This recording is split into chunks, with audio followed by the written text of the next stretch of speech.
arahkan khotbah saya ini fokus kepada yang saudara dengar. Saudaralah yang membuat temanya sendiri, kemana arah khotbah ini. Ya, karena sudah berbagai-bagai tema di situ ya. Ya, saya lebih suka tema saya gaduh-gaduh. Ya, bisa 10 tema ini. Ya. 10 pengajaran dan sebagainya. Ya, kalau hanya satu tema nanti mungkin saudara bosan. Lompat sini, lompat sana, lompat sini. Cuma saya ingatkan, uji semua yang saya katakan. Uji, betul enggak? Betul enggak? Betul enggak? Sesuai enggak firman Tuhan? Kalau kira-kira ragu, minggu depan ada kesempatan nanti seperti pertanyaan tadi akan saya jawab. Saya akan jawab. Pencobaan itu bukan datang daripada Tuhan. Tidak. Dia hanya mengujimu. Ujian bagimu. Ya. Saya mau katakan, lanjut aja to the point. Tatkala Yesusku di kayu salib, dia ditinggalkan Bapaknya. Ingat ini. Dia ditinggalkan Bapa di sorga. Asli dia manusia biasa di sini. Ini ingat, gerejamu mungkin tidak pernah mengajarkan ini. Tatkala dia di Taman Getsemani, ya, di Taman Getsemani, sebelum ditangkap, Yesus masih beserta dengan pencipta langit dan bumi, yaitu Bapaknya sendiri. Berkomunikasi dia. Yesus sebagai manusia dan Yesus sebagai pencipta langit dan bumi. Saudara tahu apa pembicaraan mereka? Bapa, kalau boleh lalulah penderitaan ini daripada. Itu Yesus sebagai manusia bicara. Tetapi Tuhan menjawab, dia pencipta langit dan bumi. Anakku, sebelum engkau di dunia ini, engkau sudah ada. Sebelum engkau dunia mengenalmu, engkau sudah ada. Sebelum penderitaan itu datang, engkau sudah mengetahuinya. Mengapa engkau menolak untuk menderita? Kira-kira beginilah dialog Bapa di sorga dengan Yesus yang akan disalib ini. Saya loncat langsung. Tatkala dia sudah mau menghembuskan napasnya. Ingat perkataannya sebelum menghembuskan napasnya. Eloi, Eloi, lama sabachthani. Tuhan, kenapa Bapa, kenapa engkau tinggalkan aku? Memang ditinggalkan dia di sini.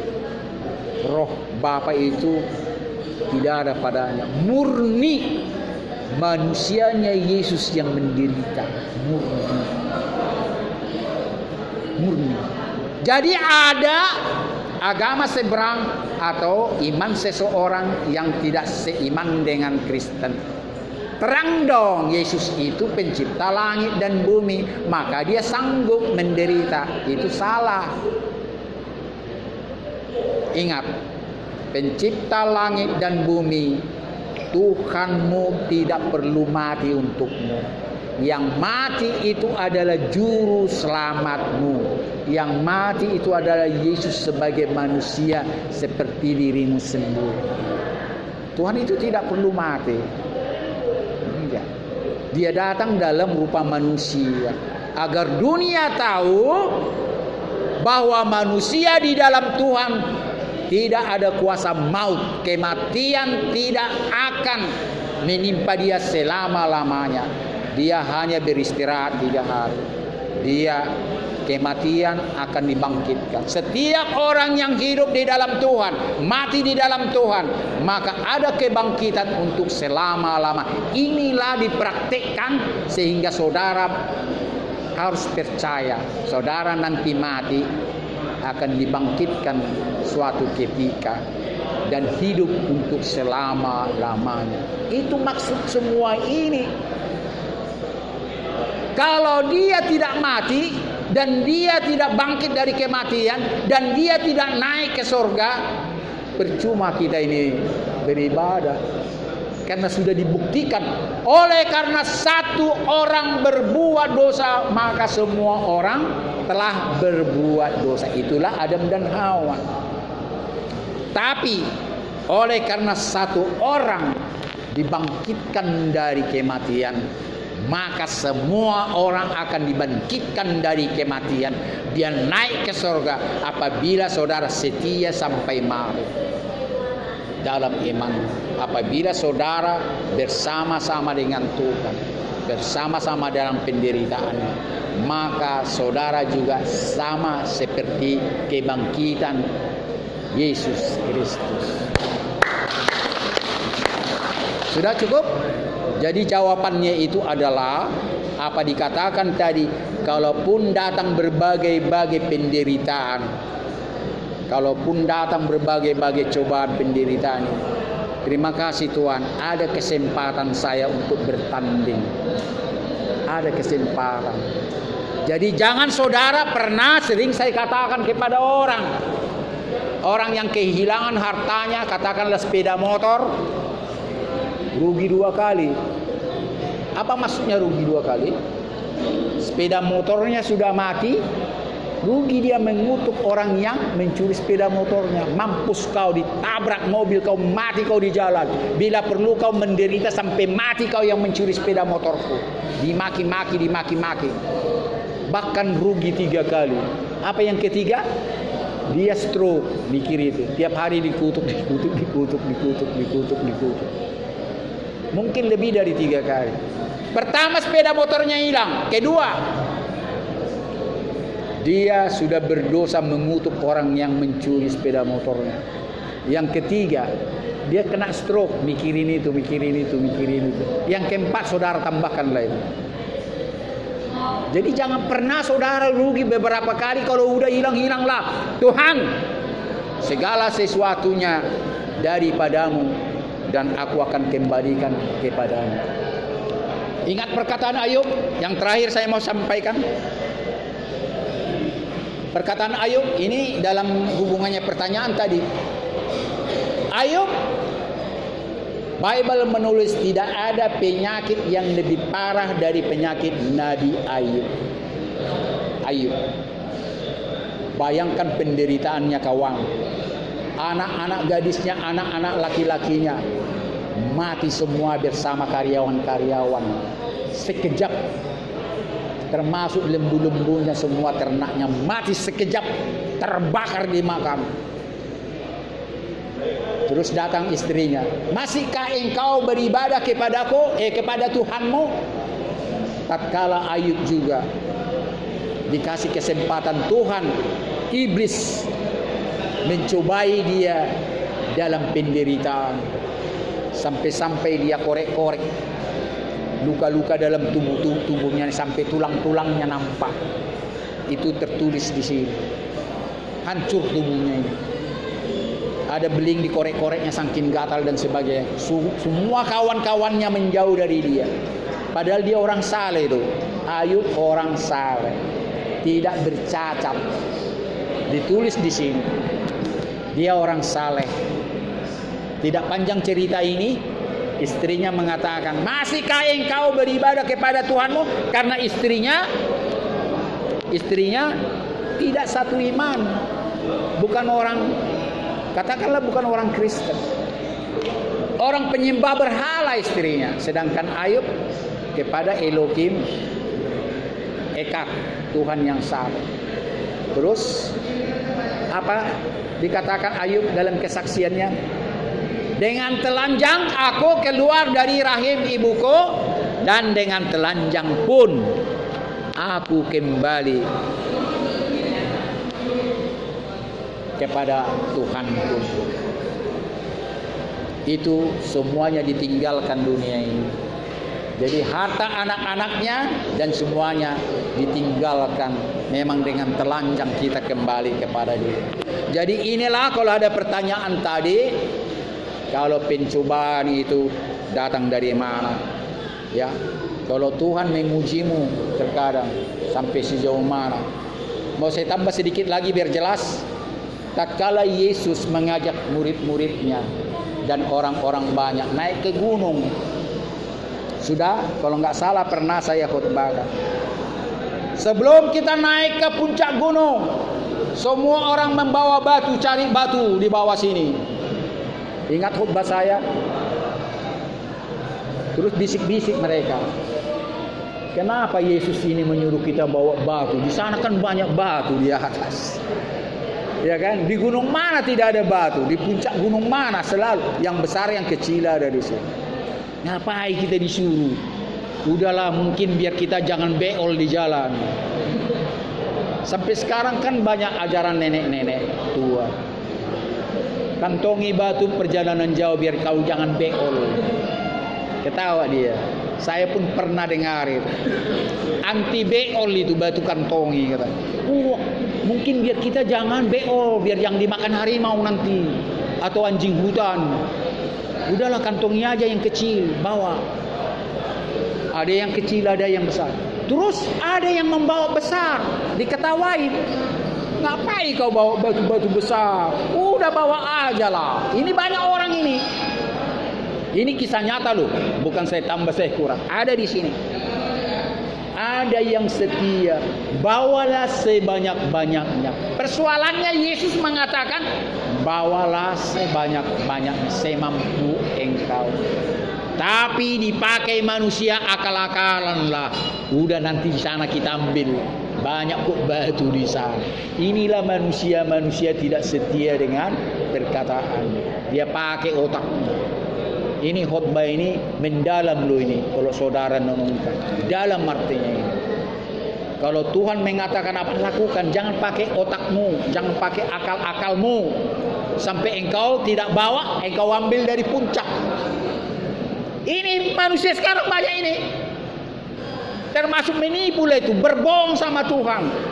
Nanti dari sana aja itu. Saudara tahu nggak akhir cerita ini? Sampailah mereka di puncak gunung itu udah malam. Yuh, kayak mana kita makan ini? Udah jauh dari perkotaan, perumahan ini. Dari mana kita makan ini? Katanya satu sama lain, saling bersungguh-sungguh. Sudah sampai, duduklah mereka. Berbicaralah Yesus kepada mereka. Hai anak-anakku, keluarkanlah batu-batu yang kau bawa dari bawah. Dilihatnya lah jadi roti. Sudah? Jadi apa? Jadi roti. Roti yang bawa kecil, rotinya kecil. Yang bawa, yang ambil batu di atas nggak jadi roti. Berbohong dia. Kan ada yang ambil batu di atas, ya kan? Itu nggak jadi roti, tetap batu. Yang bawa dari bawah batu besar, itulah roti yang besar. Ini kisah nyata ini. Jadi banyak arti khotbah ini kalau saudara renungkan dalam-dalam. Kalau engkau selamat, ya percayalah apa yang dikatakan Tuhan. Jangan pakai otak, enggak mungkin. Karena banyak orang Kristen katanya, orang beragama Kristen pakai agama yang lain. Ikut juga agama yang lain. Siapa tahu aku enggak selamat agama ini, aku selamat dari agama ini. Itulah bodohnya manusia seperti ini. Satu pun tak dapatnya. Makanya apa yang saya katakan di Yakobus 1 ayat 8 yang terakhir, siapa yang mendua hatinya tidak akan pernah tenang hidupnya. Kasihlah hatimu hanya kepada satu Tuhanmu. Jangan kasih Tuhan-Tuhan yang lain. Karena hukum Taurat pun mengatakan apa? Jangan ada padamu ilah lain selain daripada aku. Jangan ada padamu Tuhan lain selain daripada aku. Karena kekejian bagi Tuhan kita Elohim Bapa di surga dalam Yesus Kristus. Kalau kita mempertuhankan Tuhan yang lain. Amin. Oke, kita akhiri khotbah ini. Diberkatilah saudara yang betul-betul mendengarkan dan renungkanlah itu. Kalau bahasa Bataknya itu pahusor-husor mai, ya, pahusor-husor, renungkanlah itu. Bahasa Cina apa? Renungkanlah itu apa itu bahasa Cina? Nggak tahu ya. Iya. Karena banyak Cina juga nggak tahu lagi bahasa Cina. Apalagi Cina Jakarta nggak tahu bahasa Jawa, yang tahu bahasa Betawi. Ya, nggak diajarin lagi. Kalau di Medan masih di sekolah masih bahasa Cina rata-rata ya. Ya. Bahasa Cina, Cina Medan dan Cina Pontianak itu saya tahu itu. Ya. Hokian ya sama. Ya. Ya. Oke, itu sudah terjawab. Ya. Jadi setiap datang pencobaan kepadamu, setiap datang kekurangan kepadamu, katakan, Tuhan, mampukan aku menerima kekurangan ini? Mampukan aku menerima kekurangan ini? Jangan ambil jalan pintas. Jangan cepat-cepat ambil kaya dengan jual togel dan jual narkoba, menipu, merampok dan sebagainya. Sekarang banyak penipu-penipu, khususnya dari Taiwan, dari Hong Kong, dari Cina, nginap di hotel-hotel seluruh Indonesia, menipu secara online. Ini sudah rahasia. Kebanyakan Cina-Cina Taiwan itu, dari Hong Kong sana. Jago mereka itu, bikin penipuan lewat online dan sebagainya. Itu sudah kita ketahui semua. Makanya hati-hati yang pakai Android, ya, mereka bisa menguras hartamu lewat ATM dan sebagainya, ya. Jago mereka itu dalam hal. Belum lagi obat-obat palsu, belum lagi barang-barang palsu, ya. Termasuk itu perabotan sepeda motor dan mobil banyak dipalsukan dan sebagainya. Itulah kemampuan mereka dengan jalan pintas mau kaya. Padahal kalau mereka bikin baru mereknya kan kenapa tidak kan gitu. Jadi saudara orang Kristen, sesuailah ya aturan pemerintah, laksanakan, dan aturan dan peraturan Bible saudara laksanakan. Jangan jalan pintas. Jangan pakai kekuatanmu seperti khotbah saya tadi, membawa batu yang disuruh oleh Tuhan dari kaki gunung naik ke gunung itu. Turuti perkataan Tuhanmu, turuti perkataan nasihat-nasihat yang berharga. Amin. Kita bernyanyi untuk mengakhiri ibadah kita, lagu kita yang terakhir, yang dua tadi. Evenus Shalom, tiga ya. Evenus Shalom alaihim, Evenus Shalom alaihim, Evenus Shalom alaihim, Evenus Shalom, Shalom, Shalom, Evenus Shalom alaihim, Evenus Shalom alaihim, Evenus Shalom alaihim, Evenus Shalom, Shalom, Shalom alaihim. Bahasa Indonesia. Ku bawa damai bagimu, ku bawa damai bagimu, ku bawa damai bagimu, ku bawa damai, damai, damai bagimu. Lagu yang kedua yang terakhir, ku ada sebagaimana ku ada, ku ada sebagaimana ku ada, ku ada berdiri menghadap tahtamu Bapa,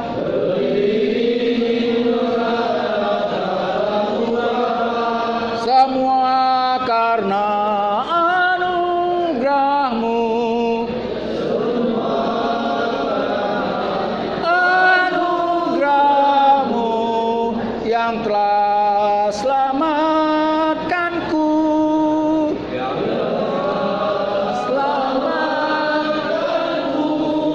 Ku hidup dalam segala kelimpahan,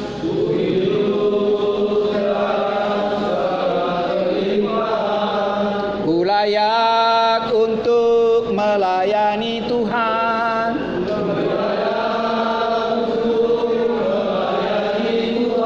semua karena anugerahmu,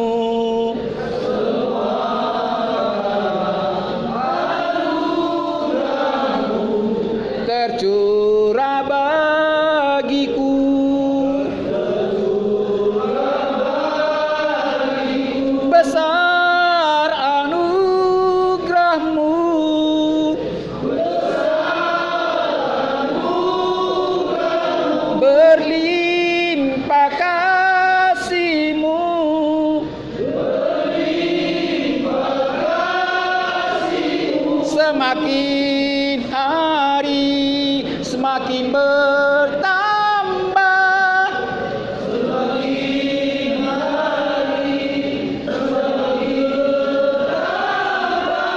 Besar anugerah-Mu.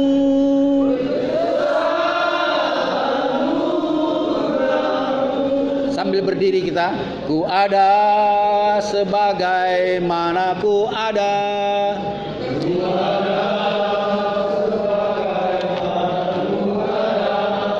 Berdiri menghadap tahta-Mu Bapa.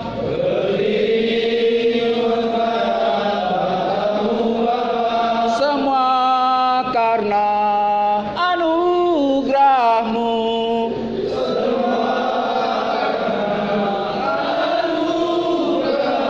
Yang telah selamatkanku.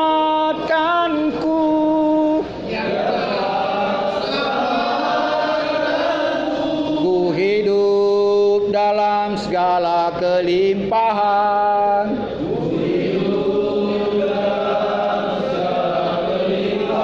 Ku layak untuk melayani Tuhan.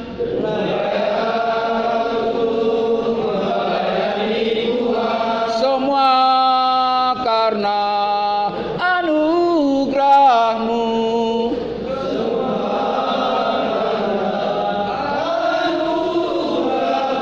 Tercurah bagiku.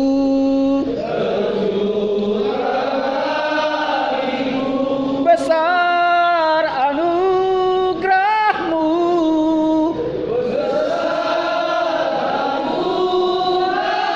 Berlimpah kasih-Mu.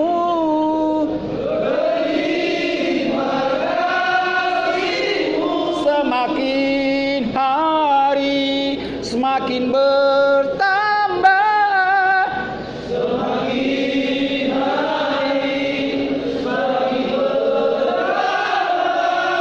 Besar anugerah-Mu.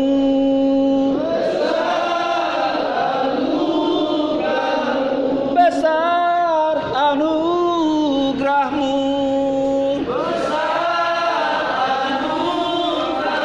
Besar anugerah-Mu.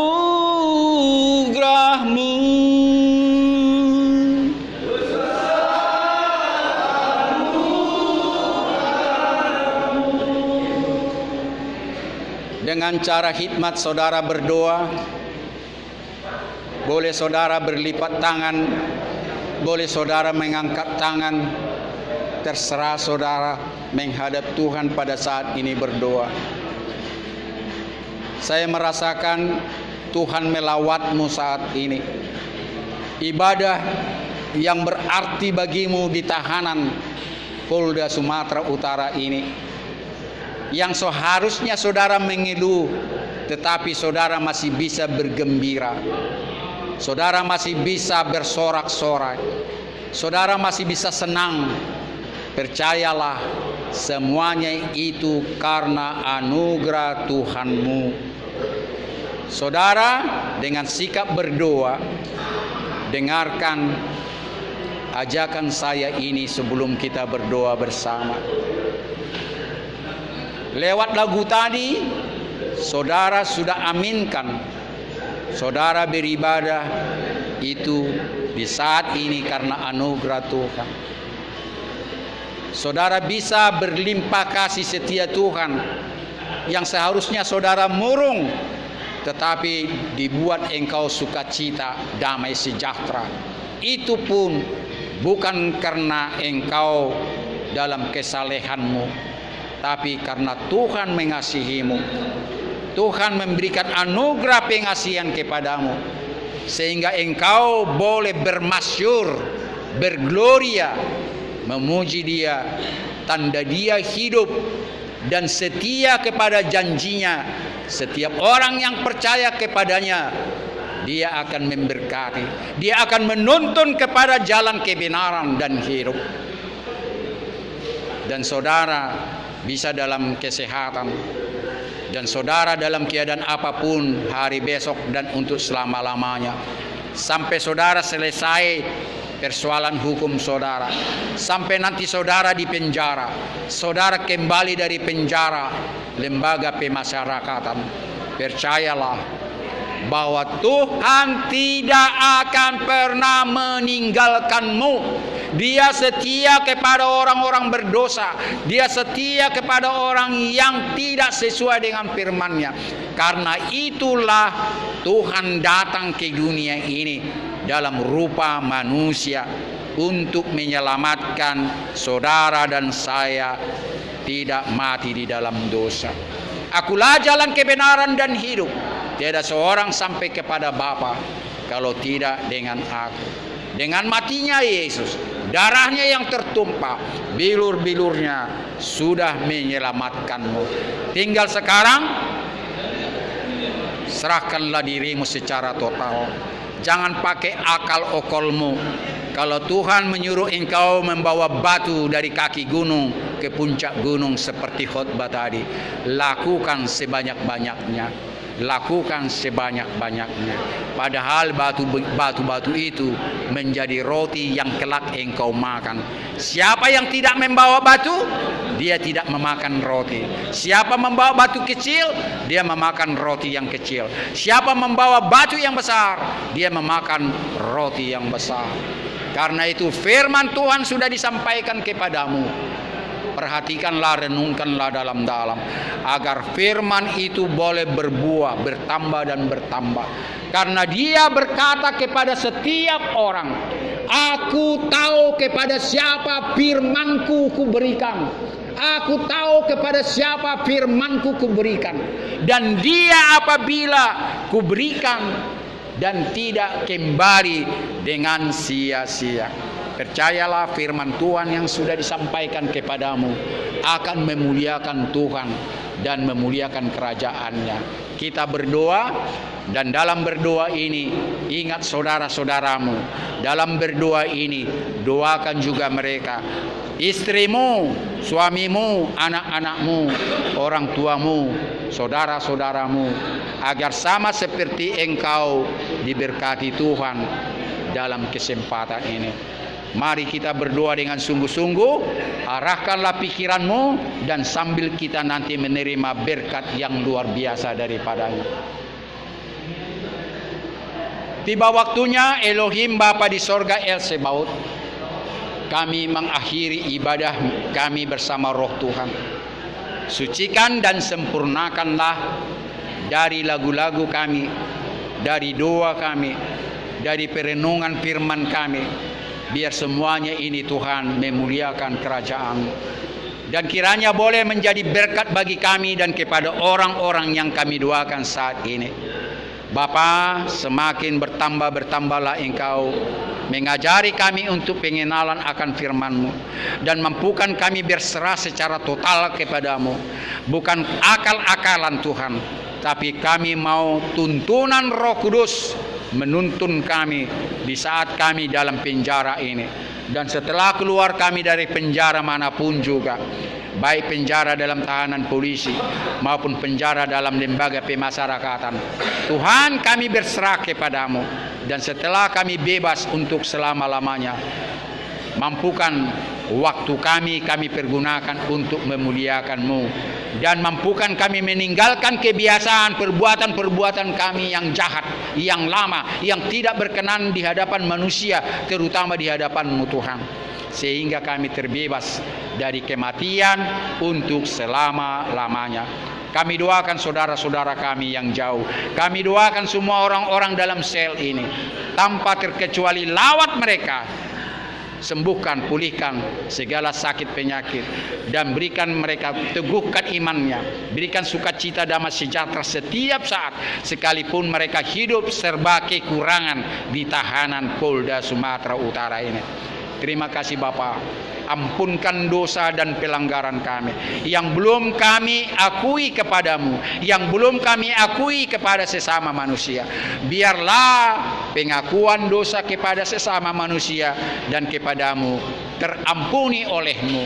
Tuhan, mampukan juga kami mengampuni orang yang bersalah kepada kami, sehingga dosa kami terampuni Tuhan. Sebelum kami akhiri, doa kami ini Tuhan. Mampukanlah kami menerima berkat daripadamu. Berkat yang pernah Engkau turunkan kepada Abraham, Ishak dan Yakub. Berkat yang pernah Engkau turunkan kepada Musa tatkala memimpin bangsa Israel keluar dari tanah Mesir. Sebelum berkat ini tercurah kepada kami dan kepada semua orang-orang yang kami doakan, mampukanlah secara sempurna Tuhan. Kami memanjatkan doa yang sudah pernah diajarkan oleh juru selamat kami. Bapa kami yang di sorga, dikuduskanlah namamu, datanglah kerajaanmu, jadilah kehendak-mu di bumi seperti di sorga. Berikanlah kami pada hari ini makanan kami yang secukupnya, dan ampunilah kami akan segala kesalahan kami, seperti kami yang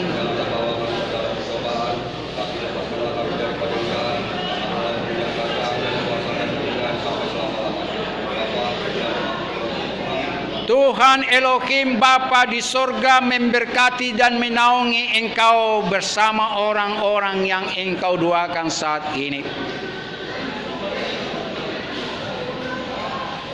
Disinarilah Engkau dengan wajahnya yang kudus sembari memberikan kasih karunia yang tidak pernah putus-putusnya sampai ajalmu tiba. Dihadapkanlah wajahnya yang mulia itu kepadamu saat ini dan kepada orang-orang yang Engkau doakan, sambil memberikan damai sejahtera untuk selama-lamanya, sampai Maranatha Yesus Yesua datang kedua kalinya.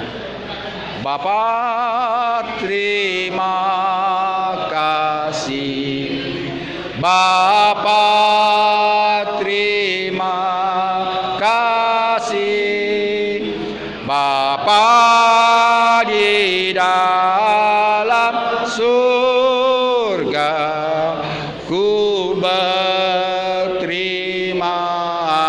kasih.